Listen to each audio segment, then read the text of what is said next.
प्रिय दर्शकों नमस्कार।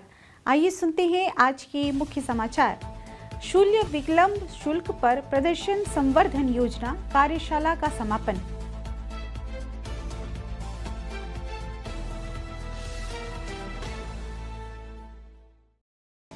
सेल राउरकेला इस्पात संयंत्र के अधिकारियों के लिए सक्षम क्विज 2025 आयोजित।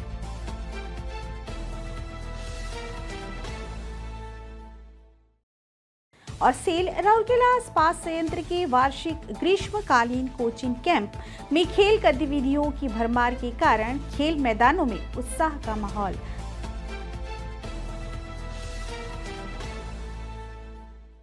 अब समाचार विस्तार से।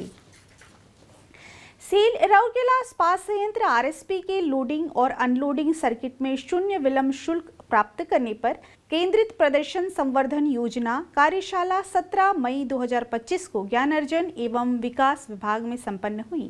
कार्यशाला के समापन सत्र की अध्यक्षता मुख्य महाप्रबंधक अनुरक्षण श्री SS राय चौधरी ने की। इस अवसर पर मुख्य महाप्रबंधक मानव संसाधन ज्ञान अर्जन एवं विकास श्री PK साहू, मुख्य महाप्रबंधक TNRM श्री K सुनआइनी, मुख्य महाप्रबंधक CMO श्री सिद्धार्थ बनर्जी, कई अन्य मुख्य महाप्रबंधक, विभागाध्यक्ष और संयंत्र के अन्य वरिष्ठ अधिकारी और भारतीय रेलवे के प्रतिनिधि उपस्थित थे।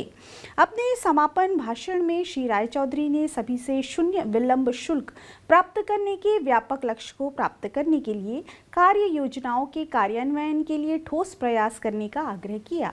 वरिष्ठ अधिकारियों ने निर्बाध समन्वय और रेको की समय पर आवाजाही सुनिश्चित करने के लिए विभिन्न विभागों और भारतीय रेलवे के बीच तालमेल के महत्व पर प्रकाश डाला। उन्होंने इस बात पर भी जोर दिया कि विलंब शुल्क को समाप्त करने से न केवल महत्वपूर्ण लागत में बचत होगी बल्कि समग्र परिचालन दक्षता और ग्राहक संतुष्टि भी बढ़ेगी। इससे पहले सिटी कैंट नेताओं ने कार्य योजनाएं प्रस्तुत की, जिन पर वरिष्ठ अधिकारियों ने विस्तार से चर्चा की। भारतीय रेलवे के प्रतिनिधि ने कार्य योजना समीक्षा कार्यशाला की आवृत्ति पर जोर दिया। विशेष रूप से 1.5 दिवसीय कार्यक्रम में यातायात और कच्चे माल हैंडलिंग प्लांट, कोकोवन, NCPCL, प्लेट मिल, नई प्लेट मिल, हॉट स्ट्रिप मिल 2, उत्पादन योजना और नियंत्रण, R&C प्रयोगशाला, CMO, ब्लास्ट फर्नेस और विपणन सहित मुख्य विभागों के 32 प्रतिभागियों ने भाग लिया। अंत में महाप्रबंधक TNRM श्री SK भूयान ने औपचारिक धन्यवाद ज्ञापित किया। सेल राउरकेला इस्पात संयंत्र के अधिकारियों के लिए 12 मई को ज्ञानार्जन एवं विकास केंद्र में सेल स्तरीय प्रबंधन और व्यवसाय क्विज MPQ 2025 सक्षम 2025 का प्रारंभिक दौर आयोजित किया गया। प्रतियोगिता में कुल 30 टीमों ने भाग लिया। क्विज का प्रारंभिक दौर 2 चरणों में आयोजित किया गया। पहला लिखित दौर था जबकि दूसरा मौखिक दौर था। दूसरे दौर के लिए 6 टीमें योग्य हुई। इनमें से महाप्रबंधक टेक्निकल श्रीमंत कुमार मलिक और सहायक महाप्रबंधक श्री रिकी अग्रवाल दोनों DIC सचिवालय की टीम विजेता बनकर उभरी। सहायक महाप्रबंधक कोकोवन श्री संपत मिश्रा और महाप्रबंधक ब्लास्ट फर्नेस श्री अभिषेक कुमार मिश्रा की टीम ने दूसरा स्थान हासिल किया। ये दोनों टीमें सेल स्तर के अंतिम दौर में भाग लेगी। वरिष्ठ प्रबंधक SMS 1 श्री S श्रीनाथ और वरिष्ठ प्रबंधक ऑक्सीजन प्लांट सुश्री पुष्पांजलि नाइक ने तीसरा स्थान हासिल किया।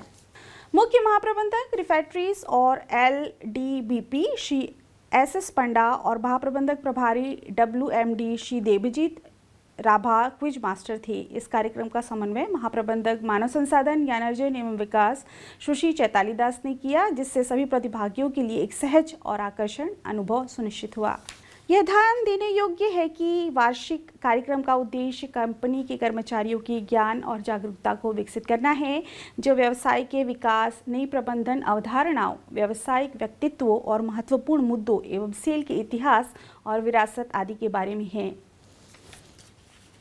सेक्टर 6 स्थित इस्पात स्टेडियम, सेक्टर 5 स्थित Biju Patnaik hockey stadium, sector 20 स्थित इंडोर स्टेडियम बास्केटबॉल मैदान या कबड्डी मैदान, इस्पात नगरी के सभी खेल मैदान इस समय उत्साह और ऊर्जा के केंद्र में तब्दील हो चुके हैं। SAIL Rourkela steel plant RSP के ग्रीष्मकालीन कोचिंग कैंप की प्रगति के कारण यह खेल मैदान उत्साह और ऊर्जा के केंद्र में तब्दील हो चुके हैं। आरएसपी के खेल विभाग द्वारा आयोजित इन बहुप्रतीक्षित वार्षिक कार्यक्रम का उद्देश्य बच्चों को विभिन्न खेलों में भाग लेने, उनकी प्रतिभा को निखारने, स्वस्थ जीवन शैली को बढ़ावा देने के लिए एक मंच प्रदान करना है। स्पा स्टेडियम में फुटबॉल मैदान में 140 से अधिक युवा उत्साहपूर्वक इस क्षेत्र के लोकप्रिय खेल में भाग ले रहे हैं और हंसी मजाक की गूंज सुनाई दे रही है। अपने कोच की निगरानी में बच्चे सक्रिय रूप से गेंद को किक मारते, अपने कौशल को निहारते और खेल की भावना का आनंद लेते हुए देखे जा सकते हैं। बागवानी विभाग के कार्यरत फुटबॉल कोच श्री प्रदीप कुमार मोहंती कहते हैं कि इस साल शिविर को खास बनाने वाली बात यह है कि इसमें करीब 30 से 40 उभरती आदिवासी लड़कियां भाग ले रही हैं। खेल के प्रति उनका उत्साह और स्वाभाविक प्रतिभा क्षेत्रों में नई ऊर्जा लेकर आई है। शिविर में भाग लेने वाली आरती सुनैनी कहती हैं कि खेल के प्रति जुनून ने मुझे यहाँ तक पहुँचाया है और इस खेल को खेलकर अपने सपने को जीना चाहती हूँ। डीपीएस राउरकेला के छठी छात्र के छात्र सौरभ कहते हैं, मैं हर साल इस शिविर को बेसब्री से इंतजार करता हूँ। यह मुझे नई यादें बनाने का अवसर देती हैं। यह उल्लेखनीय है कि समर कैंप जो अब अपने 38वें संस्करण में है, इस क्षेत्र में एक प्रिय परंपरा बन गया है। यह न केवल बच्चों को अपनी एथलेटिक प्रतिभाओं और क्षमताओं को देखने का अवसर प्रदान करता है, बल्कि उनमें टीम वर्क, अनुशासन और दृढ़ता के मूल्यों को भी विकसित करता है। यह शिविर युवा प्रतिभागियों के बीच सौहार्द और दोस्ती को बढ़ावा देने के लिए एक मंच के रूप में काम करता है, स्थापित करता है, जिससे स्थायी यादें और बंधन बनते हैं। आज के हिंदी समाचारों में बस इतना ही। नमस्कार।